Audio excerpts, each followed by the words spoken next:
Il y a environ un an, cet ingénieur informatique de 45 ans s'est pris une vraie claque lors d'une exposition de Lego à Touré-Taxi. Depuis, il a développé une passion pour ces petits blocs de plastique. Il imagine et réalise notamment ses propres créations. J'avais pour idée un chat qui essayait d'attraper une souris et donc qui bondissait pour attraper la souris. Donc je voulais faire un dos rond et bien modéliser les pattes du chat qui sont prêtes à bondir. Et donc ça, c'est une de vos créations, n'est-ce pas? Oui, je l'ai faite spécialement pour vous. Et Serge recourt à des méthodes bien particulières. Il pioche des pièces dans sa collection où on achète neuves et d'occasion. Ensuite, il modélise ses constructions à l'aide d'un logiciel dédié. L'avantage avec le logiciel, c'est que vous pouvez mettre toutes les pièces en l'air.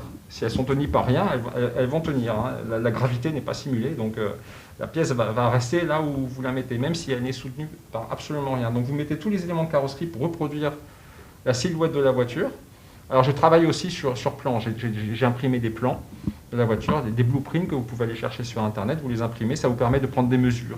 Et des passionnés, il y en a bien d'autres. Si le secteur était en perte de vitesse depuis une petite dizaine d'années, il connaît un certain regain d'intérêt. La passion est passée du plus petit au plus grand.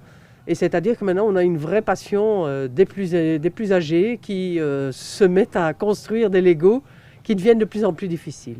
Et d'ailleurs, pour les cadeaux de fête de fin d'année, les Bruxellois se sont résolument tournés vers les Legos, parmi des collections toujours plus diverses.